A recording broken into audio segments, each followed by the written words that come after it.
So I was just thinking. Hi and welcome to I Was Just Thinking. I almost said LNA does audio stuff. That is my YouTube channel. This is not it. This is called I Was Just Thinking. So today we're going to talk about comparison, jealousy, envy. When other people's wins shrink yours. I think this is something that has been definitely part of my life for a long time, but mainly when I started to be a professional musician, professional artist, a YouTuber. Oh my God, social media. Funny that I mentioned my YouTube channel there in the beginning, because I would say that the biggest amount that I have ever felt jealousy or envy has been with YouTube, I must say. I think that when I started my YouTube channel about maybe 5.5 years ago, I started it to teach, obviously, music production, but also I wasn't really sure like what I was searching with it. I was searching something. I was searching for, I'm just going to adjust this a little bit. I was searching for career in audio industries and in music, but just generally career. I think I was really much searching myself, who I am and what is my place in this world. It was very much like late 20s, wow, what's going on type of thing. And I started doing YouTube videos without looking what everybody else is doing, because I intentionally didn't want to copy, or I didn't want to be anyone else. I wanted to do my own thing. But with that also happened that I didn't really understand what the industry standard was in the industry. So example, that I need to have a good microphone when I do tutorials, or I need to have a good camera when I do tutorials. So I don't think I was really like knowledgeable in, no, I don't want to say knowledgeable enough. I wasn't really knowledgeable of what people expected from tutorial content. So my channel has lived its life. It's not grown ever super fast. I've never really gone viral except once, which is a video of this one instrument that doesn't even exist. The company doesn't even exist yet anymore. But somehow that video got viral. Other than that, it's always been very like steady growth and a lot of work, but like just steady growth for 5.5 years. And in those years, I've definitely asked myself many times the question, how do I not have more subscribers? How do I not have more views? Because the amount of effort and time I put in to these videos, and I see all these other people having like, they start a YouTube channel for making tutorials and they get 100,000 subscribers in 1 year. And I think jealousy is a funny one to talk about publicly like this, because there's a lot of shame around it, and it makes often feel like I'm asking for people to be like, oh no, you're great. You know, like you're asking for that kind of like sympathy, but that's not at all what's happening here. Example, when I talk about my YouTube, I want to say that I, like with any emotion that I talk about in here in podcast, I'm not asking people to pity me, or I'm not kind of doing that kind of thing. I'm just trying to openly say the truth, how I felt about things. Because the fact is that almost all of us do feel jealousy and envy one way or another. It's impossible almost not to, and especially in the creative industries, and especially if you do social media. It's so normal to compare yourself to others, and there's nothing wrong with it. So when I talk about my YouTube channel, I do think that a lot of the jealousy and a lot of the envy came from the fact that I felt always that there's a little bit of a glass ceiling when it comes to YouTube when I do audio tutorials, because I'm a woman doing this, and as much as I could put effort and production quality and skill and knowledge into my tutorials, I will never look like I will never look like someone who people think knows audio stuff. So I think there's a lot of insecurities in me about that. I also feel insecurities about whether my production tutorials are good enough, whether the thumbnails maybe they never hit the spot properly. Maybe the quality wasn't ever good enough to kind of go super viral or anything. So the jealousy and the feeling of failure makes you question your skills and who you are and what you do quite a lot, because you compare yourself to somebody who has achieved what you wanted in a much shorter time example. So, someone starting a YouTube channel and then getting 100,000 subscribers in a couple of months or in a year, instead of me that I've almost done it for 6 years and I'm getting closer to 100,000 subscribers, but not there. So that rant is a good, I think it's a good place to say where I have personally experienced the most jealousy and envy, where I know for fact that all these, why I feel jealousy and why do I feel envy, is not necessarily it's nothing to do with the other person. It's nothing to do with their journey or why they have the things that I wanted. Or it might not even to do anything with my skills or my capabilities or the fact that I'm a woman. It might not be any of those. Those are things that I imagine in my head to create a story that makes me feel I'm trying to justify, I'm trying to explain why something has happened. But the truth is that if I don't fully go into it and actually study the reasons and do actual proper studies about any of these reasons, I will never know if those were actually the reasons. So there's this kind of feeling that we need to become comfortable with the uncertainty of not knowing why things don't work out the way that we sometimes wish that they would work out. And there's a lot of good things also why I'm also happy that I never got to the 100,000. So it's given me a lot of ways to actually understand the reasons. So example, why did I feel that jealousy towards other people? And I've realized that for me, it has been given me the gift to stop and actually reflect if this is something I want and why am I wanting? Why do I want the 100,000 subscribers? Why does it matter to me so much? And I've talked about this so much in the previous podcast as well. So you can listen to those reasons there. So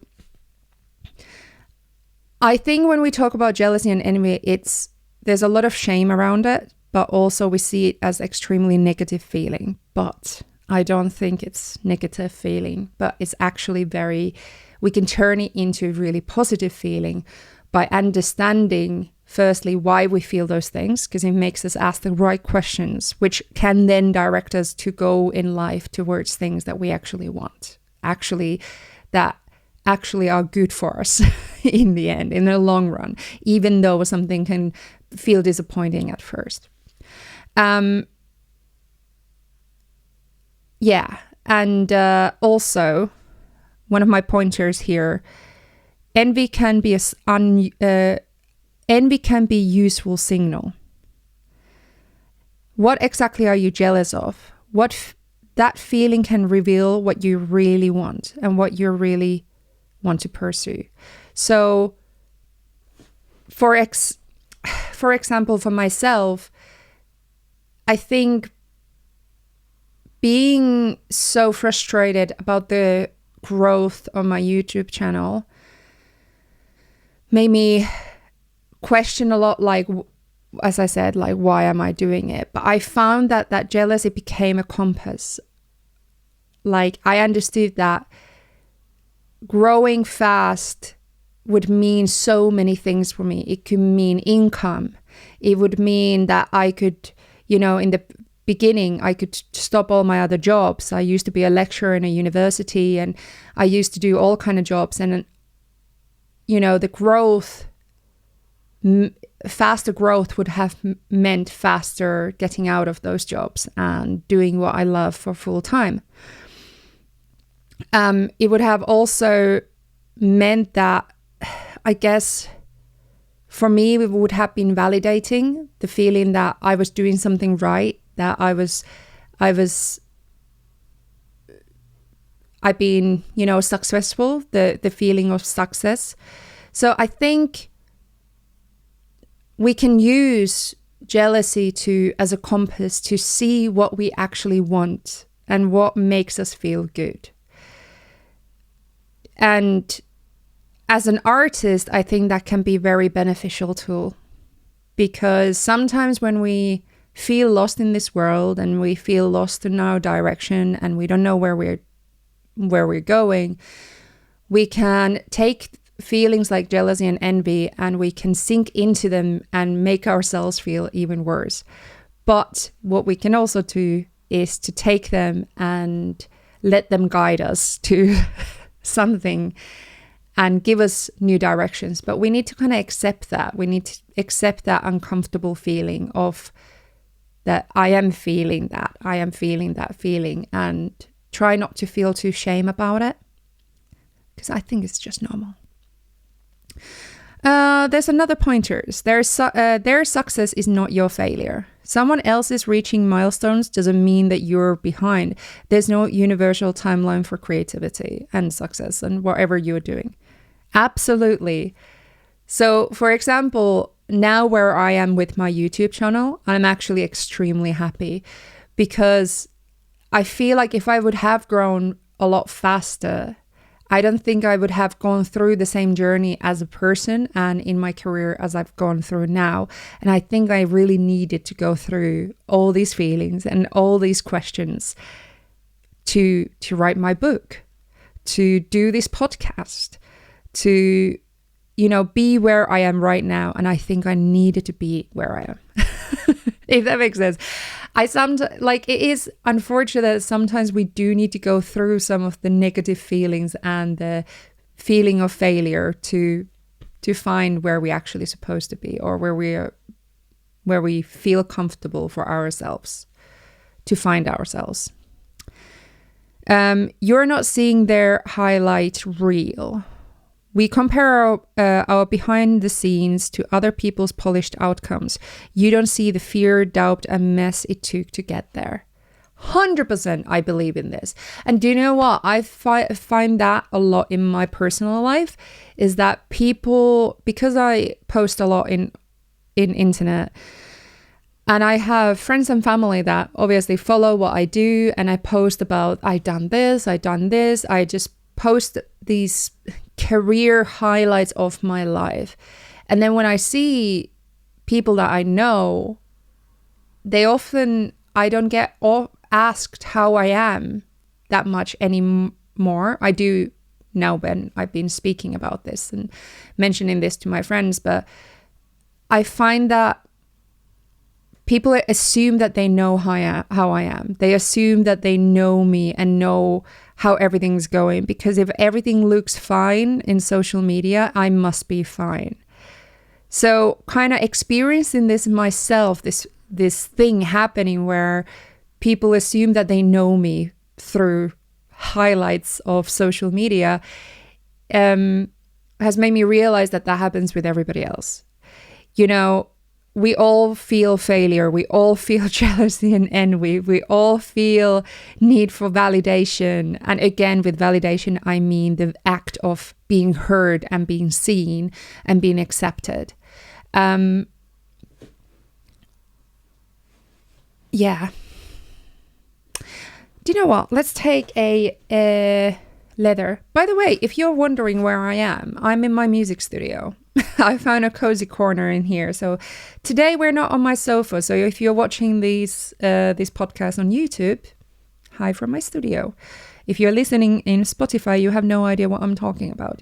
It doesn't matter for you where I am because it sounds the same. Sound quality actually could be better because this room sounds better because it's sound treated. Okay, let's take a letter. Hey, Lena. Every time someone I know gets a sync deal or signed to a label, I feel this horrible mix of jealousy and shame. I start questioning everything I'm doing. I know I should be happy for them, but instead I spiral. It's exhausting. How do you deal with that without becoming bitter? Well, I did talk about this already a little bit. That for me, the most useful thing is to make it a guideline to clearly, in this case, if you want to be, if you're jealous of the sync deal and signed to a label, it shows what you want.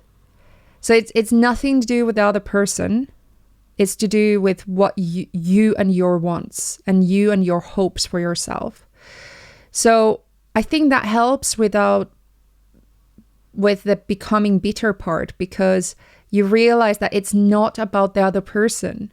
It's not about them and how they got there or what made them to be there. It's about you and your hopes and dreams.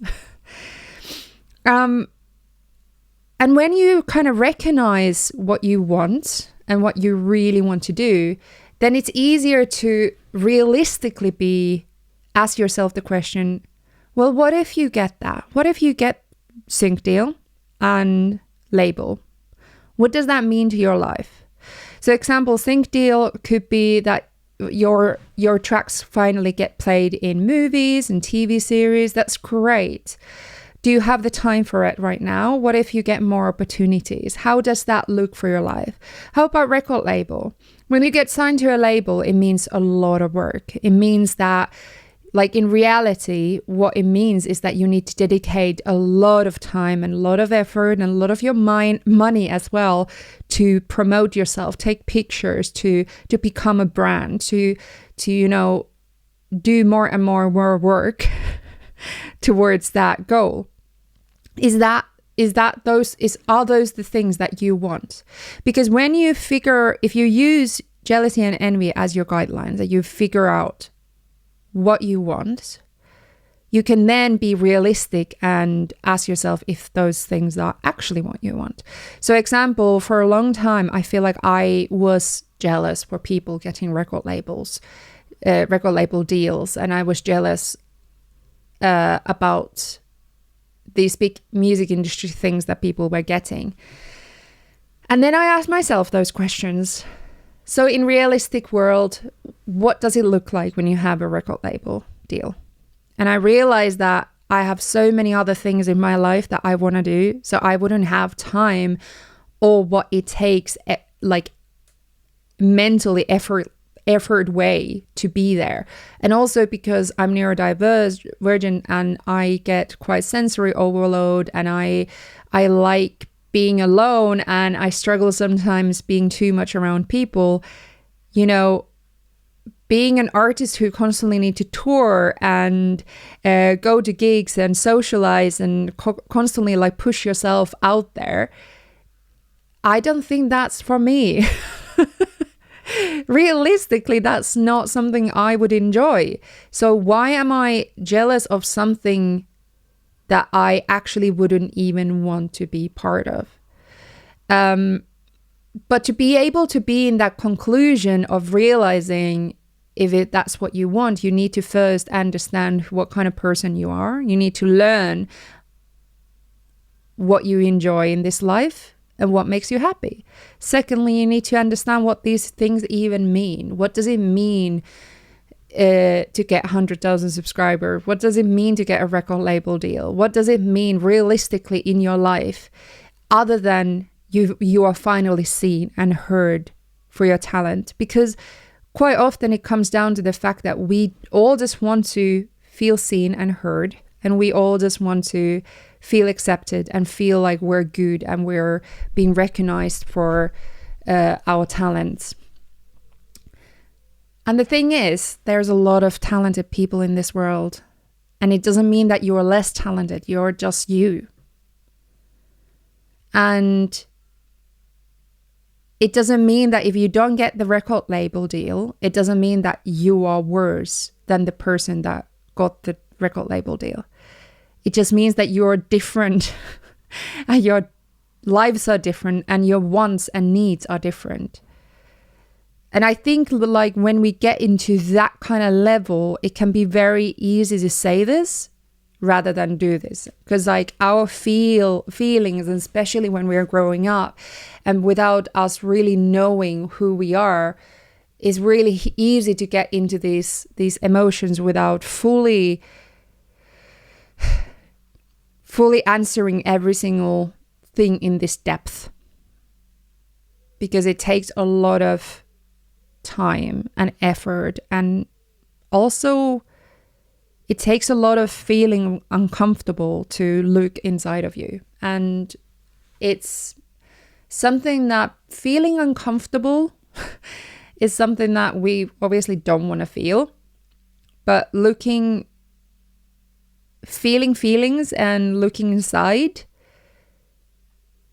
it's the one thing that will help, even though first it kind of feels uncomfortable. But we're not really taught maybe in our life that how to feel okay about feeling uncomfortable with your emotions sometimes. It's a difficult one, that one. Because also it depends on the people's capacity to feel uncomfortable. If you always just feel uncomfortable all the time and you never have feeling a respite, then why would you intentionally want to feel even more uncomfortable first, even though it might feel better later? And that's the reason many people don't like going to therapy, because it's like, I just want to feel good. I don't want to feel shit anymore. I just want to feel better. So unfortunately, if you start therapy, often you feel shittier first before you feel better. But it's whoa, this got so deep. Which is fine. I like it, but I don't know if it just escaped a little bit from what we were actually talking about in the beginning. Let's take another one. How much time do we have? A little bit time. Another one. Hi, I've been a photographer for over a decade, and I thought by now I'd be immune to comparison. But this industry keeps reinventing the ways we measure our worth. Followers, funding, residencies, festivals. It's like no matter how far I come, someone's always 2 steps ahead, and suddenly my work feels smaller. I don't even want to be competitive, but something about how everything is framed online makes it hard to avoid. How do you hold on to the creative self-worth when everyone else's wins feel so visible and yours feel invisible? Whoa, that's so true.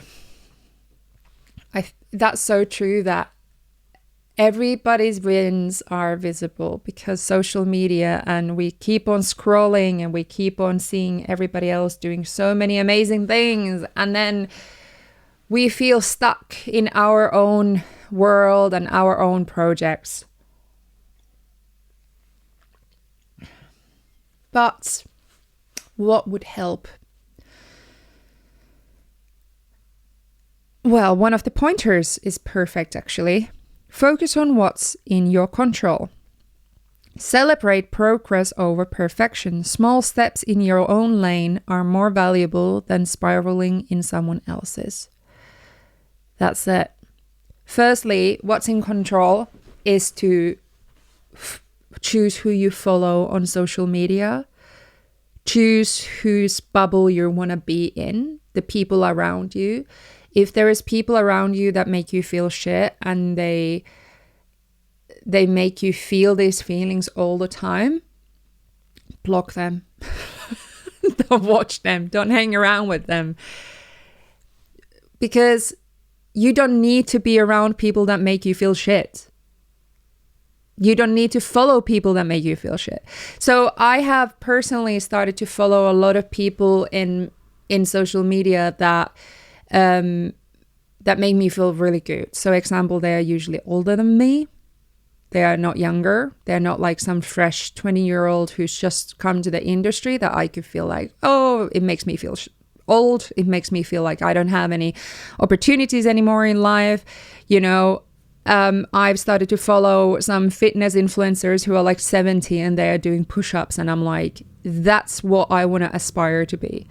So that's in my control, is to monitor what is fed to me and be critical about what is fed to me. So if there is stuff that is being shown to me in social media and I feel uncomfortable, I want to try to recognize it before it takes on hold on me.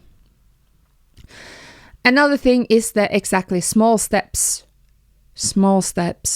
Understand what do you want, understand where do you want to go. And I know that was the kind of the deep thing that we're just talking about, but the fact that if you figure out why you're feeling jealous, using that as a guideline, and then creating steps to go towards where you actually want to be. So,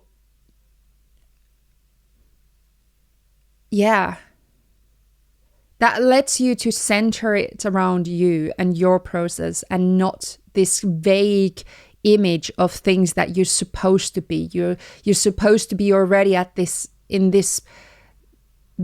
thing after this many years, or you're supposed to be, like example, me, like I'm supposed to already have 100,000 subscribers after doing this for 6 years, because it must be that I'm so shit at it then if I've been this low. No, it just means that my process has been the process what it is.